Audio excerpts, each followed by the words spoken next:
Hello everyone. आज के video में हम लोग डिस्कस करने वाले हैं अकाउंटिंग अजम्पशन को। और इस वीडियो में हम लोग देखेंगे कि अकाउंटिंग अजम्पशन कौन कौन सी होती है और अकाउंटिंग अजम्पशन का मतलब क्या होता है।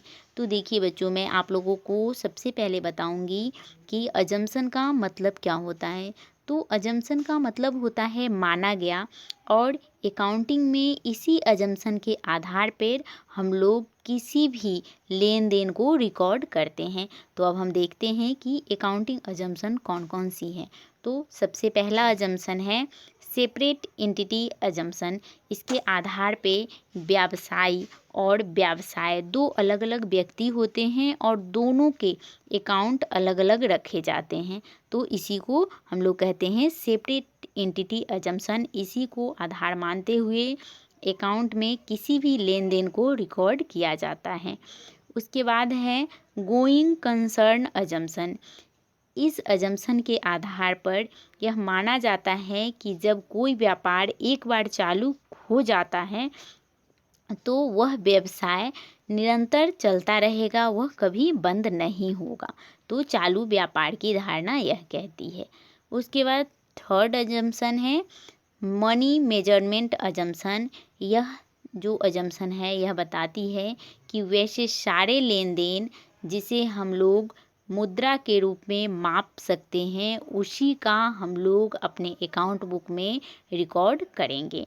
उसके बाद लास्ट अजम्पशन है अकाउंटिंग पीरियड अजम्पशन। यह अजम्पशन यह बताती है कि व्यवसाय में जब लेन देन होता है तो यह मानकर चला जाता है कि जब एक व्यवसाय स्टार्ट हुआ है तो वह निरंतर चलेगा, लेकिन हम लोगों को एक छोटे छोटे समय अंतराल में बांटकर और उसके रिकॉर्ड को मेंटेन करना चाहिए। अब बच्चों, अब हम इसको डिटेल में एक्सप्लेनेशन करेंगे कि सेपरेट एंटिटी अजम्पशन का क्या मतलब होता है, गोइंग कंसर्न अजम्पशन क्या होता है, मनी मेजरमेंट अजम्पशन क्या होता है और अकाउंटिंग पीरियड अजम्पशन क्या होता है। तो देखिए बच्चों, सबसे पहले सेपरेट एंटिटी अजम्पशन।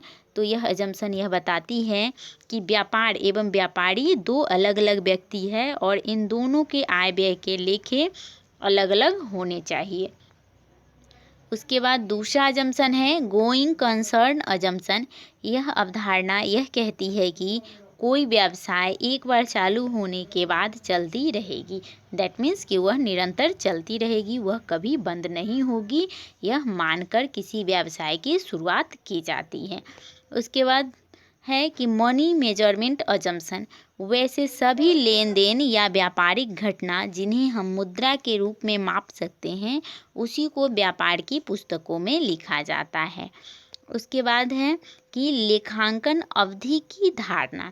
यह अवधारणा यह कहती है कि व्यापारिक परिणामों की गणना हेतु हमें व्यापार के समय की अवधि को छोटे छोटे समयावधि में विभाजित कर लेना चाहिए।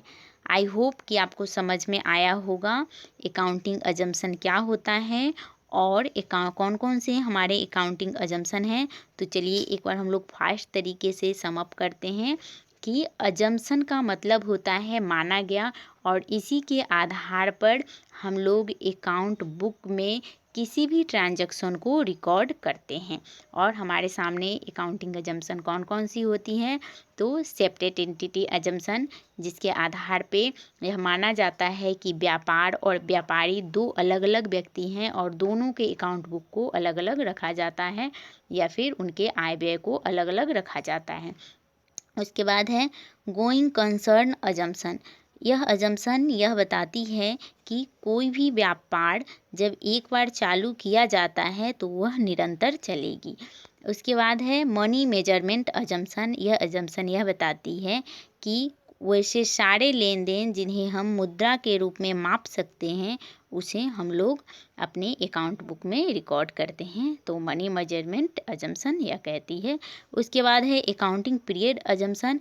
यह अजम्पशन यह बताती है कि हमें अपने अकाउंट बुक में एक छोटे छोटे समय अंतराल में किसी भी ट्रांजैक्शन को रिकॉर्ड करना चाहिए, जिसे लेखांकन अवधि कहा जाता है।